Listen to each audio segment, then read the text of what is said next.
As many of you may have heard, the other day, the Portuguese Prime Minister resigned and his resignation was accepted by the Portuguese President. That has left some expats to wonder what is next, what is coming next, what is happening, and some even panicking. But the only thing, unfortunately, that I have to say is that it's not unusual to have no Prime Minister. Ba-da-da-da. It's not unusual to have no leader. Okay. Maybe it's a little unusual, but maybe not as unusual as you might think. Roll that intro. Forgive the unconventional intro and welcome to Not Your Average Globetrotter. I'm Rafael Di Furia. This week, I want to talk a little bit about what is going on in Portugal, but this is not going to be a political commentary. This is not going to be informing you about how politics in Portugal works, at least not directly, and it's not going to be going into who Antonio Costa is and his political party. It's not going to be going into some of those details. It's going to be talking about some of the realities of living abroad. I know, on Not Your Average Globetrotter, this is going to be a total shock that this is what we're going to be talking about here, because it is so unusual that we get into these topics. But this week, I wanted to talk about how when you are moving to another country, it is extremely important not just to learn the language, not just to look at the pizza, pasta, and amore, and the sunshine, flowers, rainbows, and unicorns, but also to look at what the realities of the situation are. And while politics can weigh on the day-to-day experience that many people might have,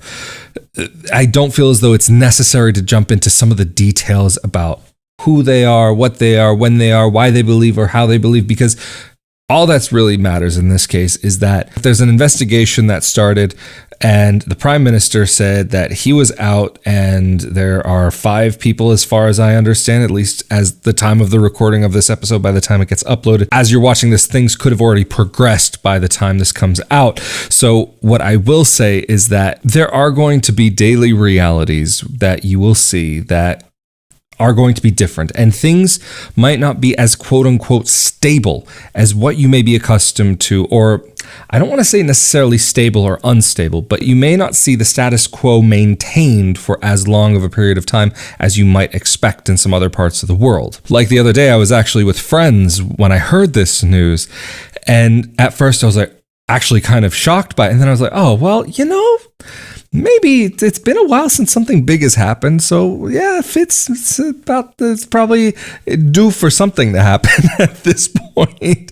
I mean, I hate to say it like that, but I think when you look at certain parts of the world, and I think Southern Europe is one of those parts of the world, and even Northern Europe to an extent, can see governments change overnight very quickly and see balances shift very greatly, very quickly. In this case, with former Prime Minister Antonio Costa, his whole situation revolves around an investigation into his connection with minerals, and maybe if there were things potentially, possibly, maybe going on in the background that he shouldn't have been involved with. According to what he said, it sounds as though that as far as he's concerned, he's got a clear conscience and that he hasn't done anything wrong, and that everything that he has done was fully legal. However, even with that going on, he still has decided to take a step back from his role. And I'm sure that's made many people wonder, well, if he's got nothing that he's done wrong, then why would he be stepping back? But at the same time, I can see it from both perspectives that, yeah, okay, maybe if there's going to be an investigation going on, that maybe it could be distracting to a prime minister that is currently in office if there are various investigations going on in the background. And that even if they're dealing with their own personal things going on, their focus needs to be on their job. But if you have all these things going on, then I don't know. Anyway, in the past few years, there have been a few things that have popped up. And actually, not that long ago, there was a situation where the Portuguese president, at least in a recent instance where there was some movement within the government, we'll put it that way, he said that he, at that point, was not going to dissolve the government and push for new elections to happen, but that he wasn't going to rule it out in the future. So now what we're seeing is that there may be snap elections having to come up quite soon for the future of what's going to happen here in Portugal. The other option seems to be that the Portuguese president could choose another prime minister from the ruling party. But it does seem as though, from what I've heard, that there are many Portuguese who are not necessarily totally happy with how things have been. And there are some Portuguese people who I've heard complain that maybe this current or former prime minister was in power for a little bit too long, as well as their party. And even since just before and just after the last election here in Portugal, some parties have been seeing more support, parties which would be on the totally opposite end of the political spectrum, including some center-left and center-right parties. But the former Portuguese prime minister's party has a majority. So at least as of the last election, there does seem to have been quite a bit of support for this group. And so one of the first things that I thought out, especially because I have Not Your Average Globetrotter, well, currently there have been a lot of people who've been wondering about the NHR situation. So my first thought was actually, is this going to affect any changes or potential changes to NHR? Because from what I understand, that Antonio Costa only really said about the NHR thing that it was going to be canceled quasi in passing in an interview, and I haven't personally heard of anything official being done, any official steps being taken to actually push it out. Maybe there are, and I just haven't read through them, but I can't help but wonder, what will things look like? Because also we are seeing some major changes within CEF. So I can't help but wonder, with some of the changes, not only outside of this part of the government, but in other authorities, what's going to happen? What are the next steps going to be in the country? Because, for example, it is a reality that there might not be elections. I mean, even when I lived in Italy, I think when I was living there during that time, it was one or two elections. I don't remember if the second election was after I left or before I left, but there was one, at least on the national level, where you're voting basically for prime ministers. When I arrived, there was an election. The results of that election didn't reach a majority, so in that case, having a coalition was necessary to put a government into place. So a couple of parties actually came together and made agreements for this person to be prime minister, this person to be minister of interior, blah, blah, blah, blah. All of these things kind of ended up mushing together. So it's not also unusual to see some parties that might not necessarily agree with each other, but may have certain factors that they see roughly in common or in parallel, make agreements so that they can both hold power. As it stands now in Portugal, this wouldn't necessarily be the case unless, say, there's another election and there's not a full majority that is reached through the vote. But I'm just talking about an example of how it is possible to see multiple governments kind of shift in and out of place, even if the population doesn't necessarily see a vote. So, for example, in Italy, we had voted and we had a government come in. And then within that government, things had happened. We don't need to go into detail. And so the government shifted and the balance of power shifted in a different direction slightly. Then there was another shakeup and that shifted again to another prime minister. So it is possible for new leaders to come in and out without the population actually having a direct or quasi-direct saying as to what could happen. Because you have to remember, in many countries, it's not a two-party system like it is in the US, for example. You could have many parties, and not all of them may be represented in Parliament or House of Commons, whatever it's going to be, the particular body. You might not see everybody there, but only the parties with enough votes to actually have a seat for representation. So that's something to also keep in mind, is that within one Senate, there could be 5 parties or more or less. It depends on how the vote all had gone. I know I've heard of elections in some parts of the world where you might have 45 parties to choose from, and you have to make your selection from a party maybe you've never even heard from that only has like a very tiny portion of the national population that actually are part of that party. And so this can be the thing, is that you might see in some parts of the world where there could be parties that are very, very similar to each other and hold very similar opinions, but differ just enough that maybe they've fractured out into separate parties, or that maybe that they are from 2 different parts of the country and that one is a local representation of a national party, but they're still technically a separate party. It depends on where in the world you are. So again, when you're moving to another part of the world, you have to consider about not only just the day-to-day stability, but what is the governmental stability going to be like, and how is that going to affect you? And you also have to look at what has the past looked like, because there are parts of the world where, while it can be surprising, again, to repeat myself, it's not unusual. And of course, when we're talking about governments or governmental bodies or governmental owned enterprises, we're not just talking about, like, say, parliaments and prime ministers and that. We can also talk about as well public services. And so we're not going to get into immigration services, but maybe to give a little bit of another perspective on how things can go when you're in another country, that maybe there's a certain level of reliability that you might not be able to expect. And that could be from, say, public transport. I hate to keep repeating myself here, but it's not unusual to see strikes on public transportation.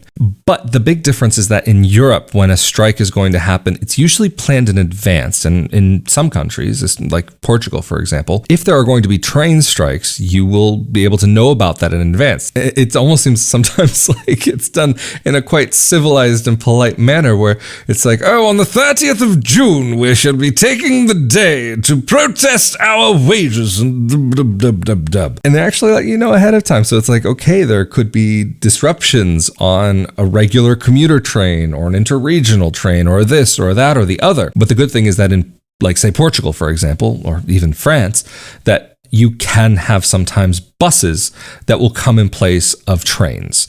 So, like, say you want to get from Braga to Porto, you do have options to get back and forth, not just by car, not just by taxi, trains, but also buses. And there are various options available to you. So it's not like, oh, that on the 30th of June, you're not going to have your commuter train.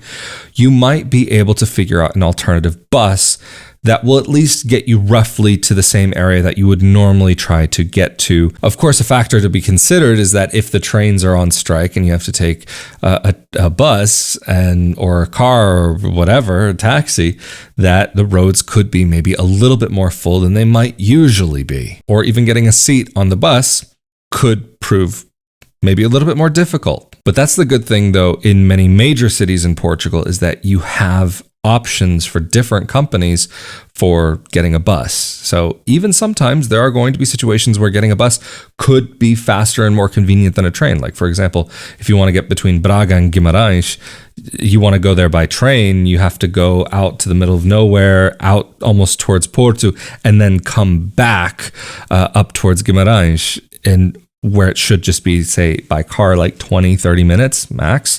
But if you're going by bus, then you have just almost a straight direct bus that can take you from Braga to Guimarães. But when we're talking about buses, those are not always going to be government held. Maybe the government could subsidize the amount of the tickets, but they might be privately owned. It'll depend on the company. That's not a topic for today. But these are just things that you want to think about: daily stability and what's going on in the nation where you're living. It's not just, oh, we're going to move abroad and it's going to be amazing, it's going to be wonderful, we're on vacation. You have daily things that you need to take care of, and these daily little things can stem from one another and just build up one on top of the other. But on that same note, I'm not saying that because right now Portugal doesn't have a prime minister that all of a sudden things are going to start falling apart. That's not what I'm saying at all. But of course, I mean, when you're talking about some parts of the world like Europe, I mean, bureaucracy is going to be a thing that is going to be more part of your, not daily life, but something that you have to interact with. And you're going to need a paper for this and the extra paper for that. And because you need the paper A to get B, you need B to get C, you might need A to get C, and it's the which one and where do you insert yourself into the process, and it's just a circular thing that you have to figure out which document you can get from where first. So that can lead to some complications, and I've mentioned this about Italy as well, but in Italy you have a lot more stamps and seals that you need for different daily necessities. I mean, it is actually interesting though that in Italy, for example, just to compare Italy and Portugal, that the tobacco stores are tied in with the tax office, and you can buy, you actually have to pay for your little stamps, your tax revenue stamps that you might have to put on a form like at the city hall or for a governmental process for saying that you paid a certain fee for whatever, you have to go buy that at a tobacco store. So it's interesting how they're all kind of tied into each other. But this is what I'm talking about, that maybe there are going to be more I's that have to be dotted and T's that have to be crossed when you are going through certain processes. I mean, even recently I needed to fill out some documentation and submit them. But then the office that I went to, they said, oh yeah, you have everything here. And mind you, I actually had done all the research and I went on the official website and got all the official information that you need A, B, and C. But when I got there, they said, yeah, you need A, B, C, D, E, F, G also, which was not on the website. So it's like, oh, but because you're an Italian citizen, you're an EU national, you need this extra document for this, and you need that for that, and like all these extra little things that weren't mentioned on this official government website. And also even the individual who I had dealt with didn't seem to be so knowledgeable, or maybe hadn't had as much experience dealing with EU nationals as maybe they've had with dealing with foreign, like third-party state nationals or even Portuguese individuals, because the clerk that I had been dealing with at that moment said, oh, I need your residency card. The way that it works in Portugal is that if you're from the EU, if you have EU citizenship, they give you this like A4 diploma looking piece of paper. A4, by the way, if you're not familiar, it's like US letter, but it's a bit taller and a bit thinner on the sides, like a normal sheet of printer paper, basically.